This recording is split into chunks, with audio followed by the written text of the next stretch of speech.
In 1899, Joseph Atkinson's crusade for sweeping social reform gets help from a powerful ally, Prime Minister Laurier. As a reporter, Atkinson had written speeches for Laurier, and now the Liberal chieftain supports him for the editor's job at the Toronto Evening Star. A group of Laurier's wealthy friends hire Atkinson and buy the Star with one aim in mind: to create a liberal beachhead in a city dominated by the wealthy conservative elite.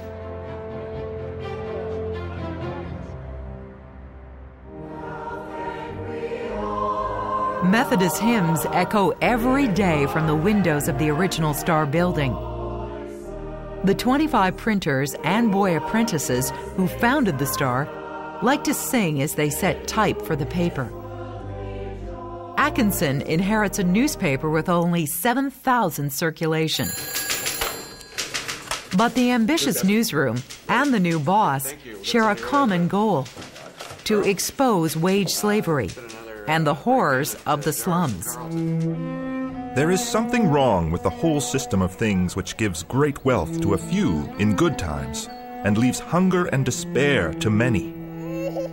The most terrible of all sounds is the unanswered cry of a child for food.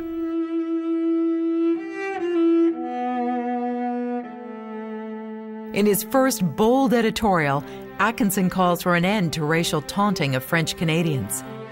And he deliberately gives a strong voice to powerless minorities.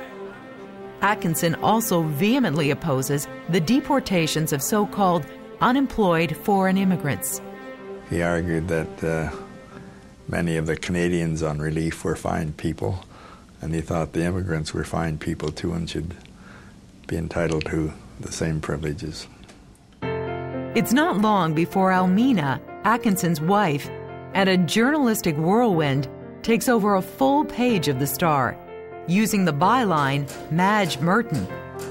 Her soulful columns strike a resonant chord with the readers. We don't like to see how the poor live, how their babies pine and die, how their mothers grow gaunt and hollow-eyed from care and work, and from lack of food and rest. In a young Canada, women still have no vote, and most are expected to find a husband and bear children. But Almina is cut from a different cloth. She supports both the temperance movement to ban alcohol and the suffragette campaign to win the vote for women. Almina also highlights the tragedy of children inside institutions, all too often used as cheap labor. There were some glimpses through the gates of pain that chilled the hearts of those who peered in from outside. Some of us know nothing about it, and oh, how little we try to find out. Almina will be the hidden power behind Joseph Atkinson's meteoric rise in the Canadian newspaper world. He imbues the Star with vision. She gives it soul. Working together, they make the paper prosper. What Atkinson was able to do was to use the increasing financial success of his paper to create an independent niche for himself. In other words, instead of him getting the instructions from party politician, he was going to be doing the instructing. Strengthened by his growing independence, Atkinson sends a far-reaching letter to Sir Wilfrid Laurier, now the Liberal opposition leader. It contains a daring blueprint for social reforms in Canada. Dear Sir Wilfrid, with reference to the report on social legislation, old age pensions would naturally be the first. Unemployment insurance has been adopted only in Great Britain. A law should also be passed, I think, providing for a minimum wage and maximum hours for women. Yours very truly, Joseph E. Atkinson. And Laurier, frankly, didn't even answer the letter.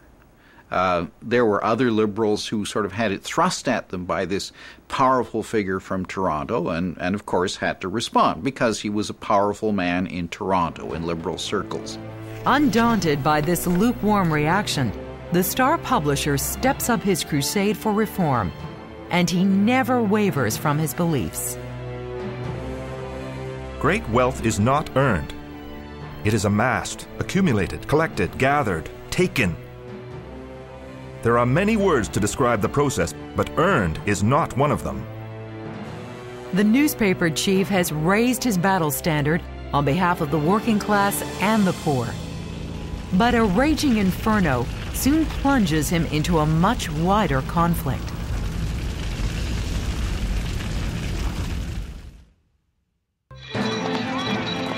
It only takes a few hours. The Great Fire of 1904 reduces the heart of Toronto to a smoldering rubble. The entire staff of the Daily Star is called out by editor Joseph Atkinson to cover the massive fire.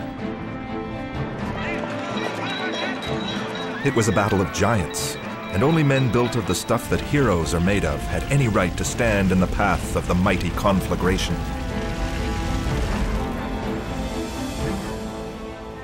Overnight, 5,000 people lose their jobs.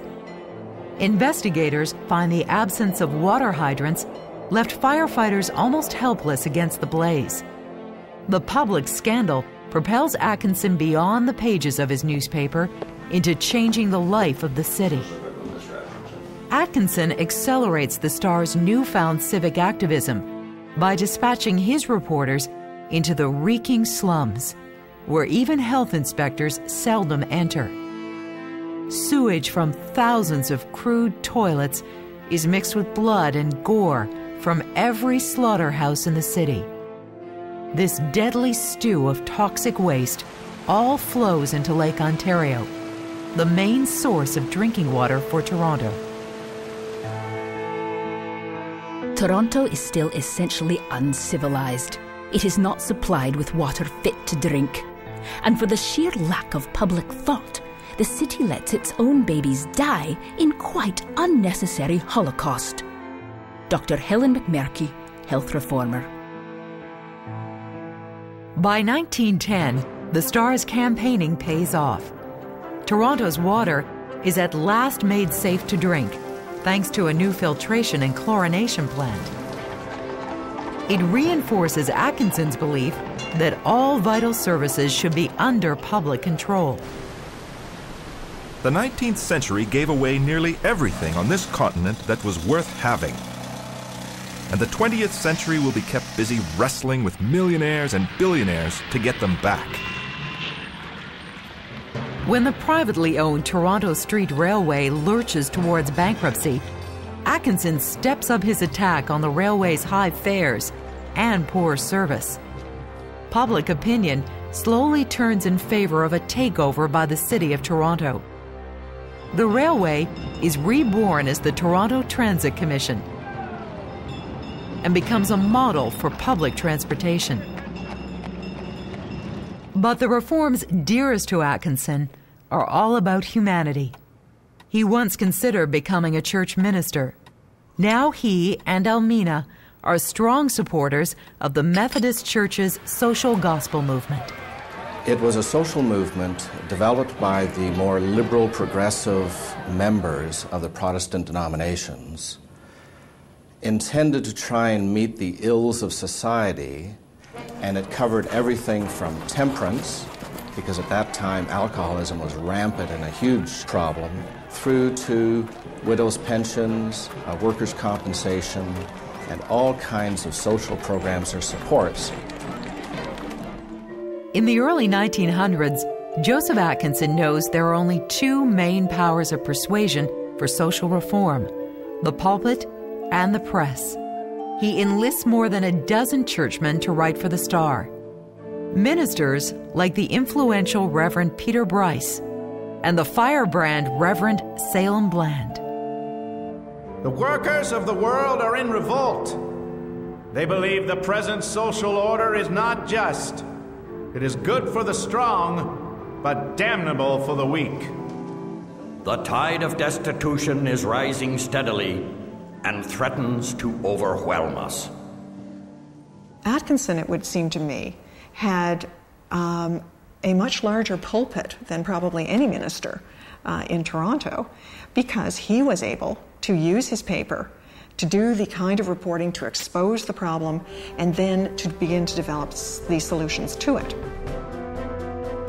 Atkinson starts rebuilding the renamed Toronto Daily Star as the paper of the people, and his instructions are clear. Get the news first.